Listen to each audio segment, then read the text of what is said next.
Berpikir secara berlebihan bisa membuat Anda semakin stres dan bahkan menjadi gila. Jika permasalahan pada diri Anda pendam sendiri, kemungkinan besar Anda akan menjadi terpuruk.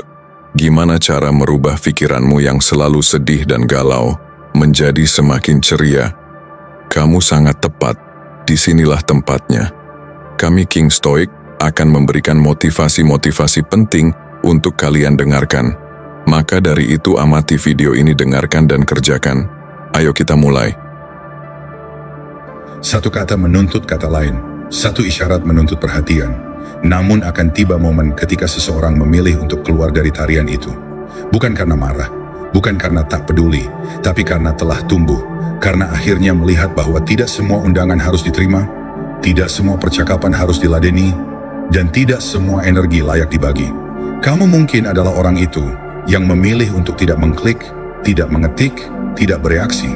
Dan di sanalah letak kekuatanmu. Karena keheninganmu bukan ketidakpedulian. Itu adalah pernyataan yang mendalam.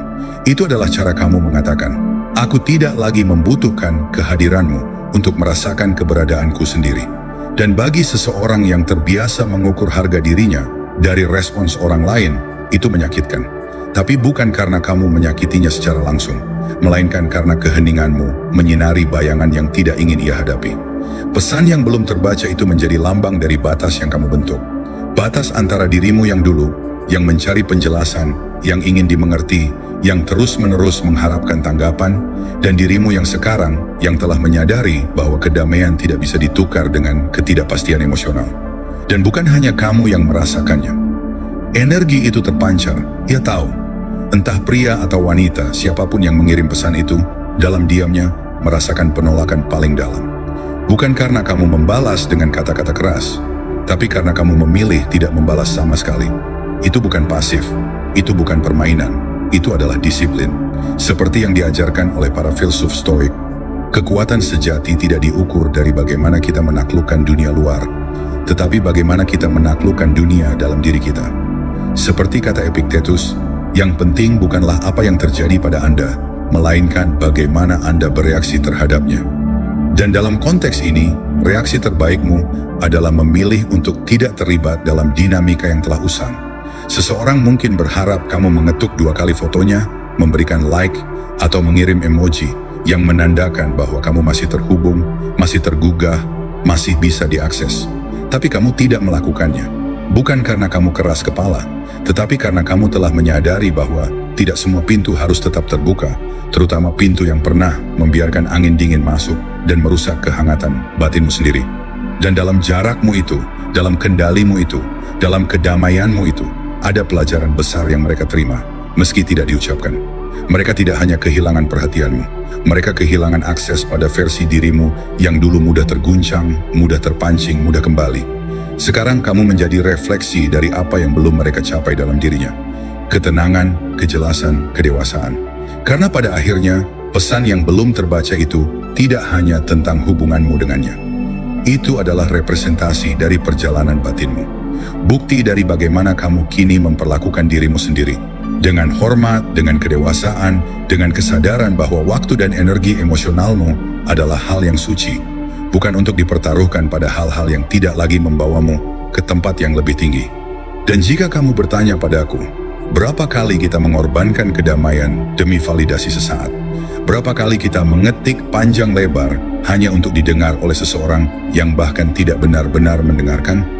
Maka jawaban paling bijak dari semua itu mungkin bukan kata, melainkan diam. Mungkin dalam diam itulah letak kebijaksanaan sejati.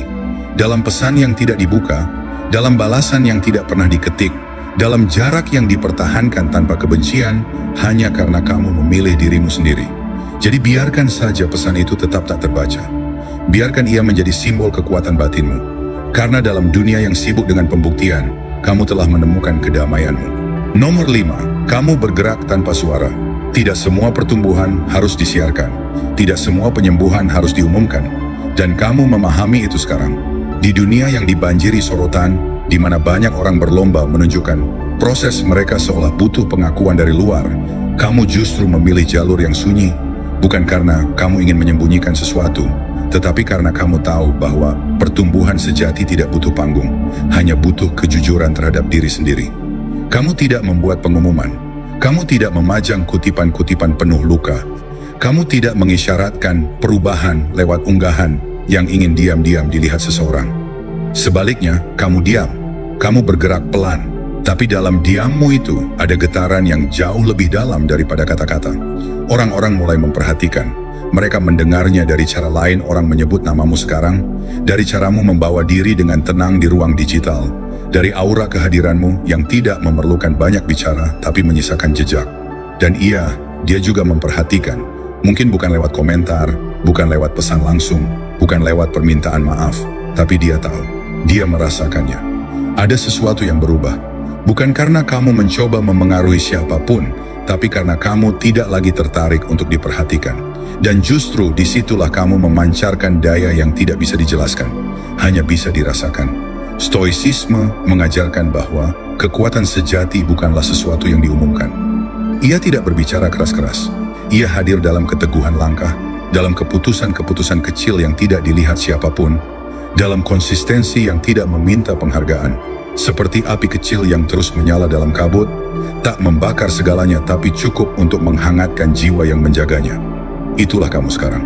Tidak mengejar sorotan, tapi menjadi terang dalam keheninganmu sendiri. Dulu kamu bereaksi, dulu kamu menjawab, mencoba memahami, atau setidaknya menenangkan. Kini kamu hanya mengamati. Dulu kamu selalu merasa perlu menjelaskan diri, memberi ruang, atau membuktikan bahwa kamu peduli. Sekarang kamu diam, bukan karena tidak peduli, tapi karena kamu tahu bahwa kedamaian yang sejati tidak perlu pembenaran. Dan ketika kamu berhenti menari dalam irama yang dipaksakan, kamu mulai mendengar irama hatimu sendiri. Kamu tidak lagi berjalan di sekeliling semestanya. Kini kamu berputar dalam orbitmu sendiri. Dan perubahan itu menggetarkan sesuatu dalam dirinya. Karena siapapun yang terbiasa menjadi pusat perhatian akan merasa goyah ketika tiba-tiba tidak lagi berada di pusat duniamu. Mereka mencoba memahami, apakah kamu marah? Apakah kamu sengaja menjauh? Tapi jawabannya bukan itu. Kamu hanya berhenti memaksa. Kamu melepaskan sesuatu yang dulu kamu genggam terlalu erat dan membiarkannya mengalir ke tempat yang memang seharusnya. Kamu tidak lagi mencari validasi karena kamu telah menemukan standar dalam dirimu sendiri. Bukan karena kamu menjadi dingin, tapi karena kamu mulai menyadari betapa mahalnya ketenangan batin dan betapa seringnya kamu menukarnya dulu demi emosi yang sementara. Sekarang kamu tahu, kedamaian itu bukan hadiah dari luar, tapi hasil dari kerja dalam, kerja yang tak terlihat tapi sangat terasa. Seperti kata Marcus Aurelius, jangan buang waktu lagi untuk berdebat tentang seperti apa seharusnya orang baik. Jadilah orang baik, dan kamu telah melakukannya, tanpa harus mengumumkan pada dunia bahwa kamu sedang berubah. Kamu memilih untuk hidup dalam perubahan itu. Tanpa harus berbicara tentang kebangkitanmu, kamu hidup dengan cara yang mencerminkan bahwa kamu telah bangkit. Mungkin dia, entah itu seseorang dari masa lalu, entah seseorang yang pernah merasa memiliki sebagian hatimu, suatu hari menelusuri kembali jejakmu. Mungkin dengan rasa penasaran yang diam-diam mengintip, mereka mencari tanda-tanda lama, lirik melankolis, kutipan-kutipan yang samar, unggahan yang terasa seperti pesan tersembunyi, tapi yang mereka temukan justru keheningan. Tidak ada drama, tidak ada simbol, tidak ada godaan untuk dilihat kembali, hanya ketenangan. Dan keheningan itu bergema, karena mereka sadar sesuatu telah bergeser. Mereka tidak lagi memiliki kendali atas reaksimu, karena kamu tidak lagi hidup dalam kebutuhan untuk merespons. Sekarang kamu hidup untuk selaras.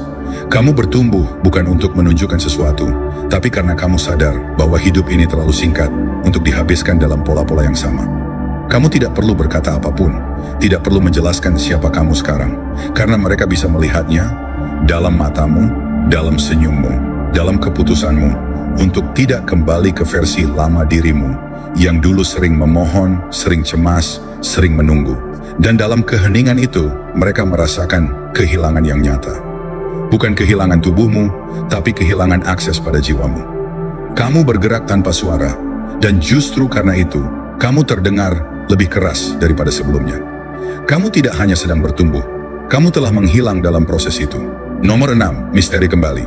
Ada masa ketika dirimu bisa ditebak, ketika semua tentangmu terbuka, jelas dan dapat dibaca dengan mudah seperti halaman pertama dari buku yang terlalu sering dibuka. Saat itu, seseorang, mungkin dia mengetahui hampir setiap gerakanmu.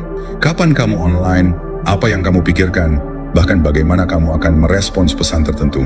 Ada transparansi, tapi terkadang transparansi yang terlalu luas justru membuat nilai dari kehadiranmu menjadi terlalu bisa diakses, terlalu bisa diraba tanpa rasa hormat. Tapi itu dulu, kini sesuatu telah berubah, kini misteri telah kembali.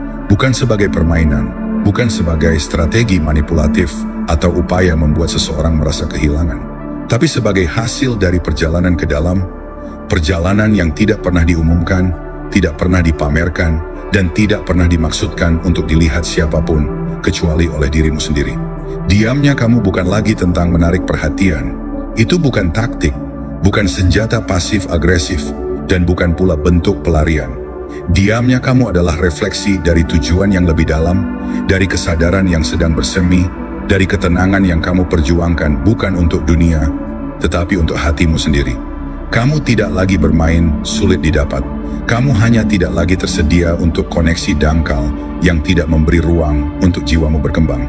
Versi lama dari dirimu yang terburu-buru menjawab pesan, yang menjelaskan setiap ketidakhadiran, yang dengan cepat membuka diri dan hati tanpa batasan, telah menghilang. Bukan karena kemarahan, bukan karena kamu ingin membuat siapapun merasa bersalah, tetapi karena kamu tumbuh, kamu berevolusi, dan dalam evolusi itu, kamu menemukan bahwa tidak semua orang pantas mengetahui kedalaman hatimu, terutama mereka yang hanya datang saat permukaannya bersinar. Kaum Stoik, seperti Epictetus dan Marcus Aurelius, telah sejak lama menyampaikan bahwa kekuatan sejati tidak terletak pada kontrol atas orang lain, tetapi pada pengendalian diri, pada kemampuan untuk hidup berdasarkan prinsip batin, bukan berdasarkan keinginan untuk disukai. Kamu mulai memahami bahwa ketenangan tidak datang dari validasi eksternal, tetapi dari kehormatan yang kamu berikan kepada nilai-nilai yang kamu pilih untuk jalani. Maka kamu pun berjalan tidak lagi dalam kebisingan, tapi dalam kesenyapan yang penuh makna. Kamu tidak lagi membuat pengumuman tentang perubahanmu. Kamu tidak merasa perlu menandai tonggak perjalananmu di hadapan dunia. Kamu hidup, kamu bertumbuh. Dan karena kamu tidak membicarakannya, perubahan itu menjadi semakin kuat. Karena kamu tidak membujuk siapapun untuk melihatmu, justru mereka mulai mencarimu. Seseorang di suatu tempat kini memutar ulang percakapan-percakapan lama. Mencoba meraba apakah kamu masih memperhatikan, mencoba menebak apakah kamu sengaja menjauh atau sekadar telah berpindah orbit. Dia bertanya-tanya, mengapa kamu tidak lagi menjangkau? Mengapa kamu tidak mencoba menjelaskan atau membuktikan bahwa kamu telah berubah? Dan justru itulah jawabannya. Kamu tidak merasa harus membuktikan apapun lagi, karena kamu sudah merasa cukup di dalam dirimu sendiri. Kamu melihat ketika seseorang yang dulu begitu fokus pada dunia luar, tiba-tiba mulai menarik kembali perhatiannya ke dalam, itu menciptakan semacam kekosongan yang tidak bisa dijelaskan. Sebuah misteri muncul, sebuah kebisuan yang menyisakan gema. Dan ini bukan tentang menjadi misterius demi terlihat menarik. Ini tentang menjadi misterius karena kamu benar-benar berada dalam kejelasan. Kamu tidak lagi memerlukan sorotan. Kamu telah menjadi terang dalam diam. Dia mengira dia sudah memahami siapa dirimu, mengira kamu akan tetap menjadi versi yang dulu, yang mudah ditebak, yang mudah disentuh emosinya. Tapi tidak sekarang. Kamu telah menjadi sesuatu yang hanya sedikit orang berani untuk menjadi tenang di tengah kekacauan. Tidak bisa diprediksi bukan karena kamu berubah-ubah, tetapi karena kamu kini konsisten terhadap dirimu sendiri. Kamu tidak berputar dalam dunianya. Kamu tidak menjadikannya pusat dari orbit emosionalmu. Kamu kini hadir dalam duniamu sendiri, dengan pusat gravitasi yang berasal dari dalam, bukan dari luar. Dan disitulah letak paradoksnya. Ketidakhadiranmu kini terasa lebih keras daripada kehadiranmu dulu. Kamu tidak berbicara, tapi keheninganmu memekakkan. Kamu tidak muncul, tapi ruang yang kamu tinggalkan tetap terisi oleh aura yang tak bisa dijelaskan. Misteri itu bukan datang dari permainan atau manipulasi, tapi dari kedalaman eksistensimu yang kini tidak lagi butuh disetujui. Ketika seseorang melepaskan kebutuhan untuk selalu dimengerti, ketika ia tidak lagi membangun identitasnya di atas reaksi orang lain, maka ia menjadi bebas. Dan kebebasan seperti itu sangat langka. Maka wajar jika keberadaanmu kini terasa mengganggu bagi mereka yang terbiasa mengendalikan emosimu. Kini kamu tidak lagi dapat disentuh oleh ketidakpastian luar, karena kamu telah menjadi rumah bagi ketenanganmu sendiri. Nomor 7. Pikirannya mengisi kekosongan. Ada sesuatu yang sangat kuat dalam keheningan. Bukan keheningan yang kosong, tapi keheningan yang penuh kesadaran. Keheningan yang tidak datang dari rasa takut atau keterasingan, melainkan dari pilihan sadar untuk tidak lagi bereaksi terhadap dunia luar seperti dulu. Dan dalam keheningan itu, di tempat di mana tidak ada penjelasan, tidak ada pembuktian, tidak ada kabar yang dikirimkan atau perhatian yang ditawarkan, pikiran orang lain mulai bekerja. Mereka mengisi ruang kosong dengan cerita-cerita yang tidak pernah kamu tulis, dengan narasi yang tidak pernah kamu ucapkan, dan dengan asumsi yang seringkali lebih menyakitkan daripada kenyataan yang sebenarnya. Saat kamu tidak muncul, ketika kamu tidak menanggapi seperti sebelumnya, atau ketika kamu tidak menjawab sinyal-sinyal tak kasat mata yang dulu selalu kamu tanggapi, pikiran mereka mulai menggantikan kehadiranmu dengan imajinasi.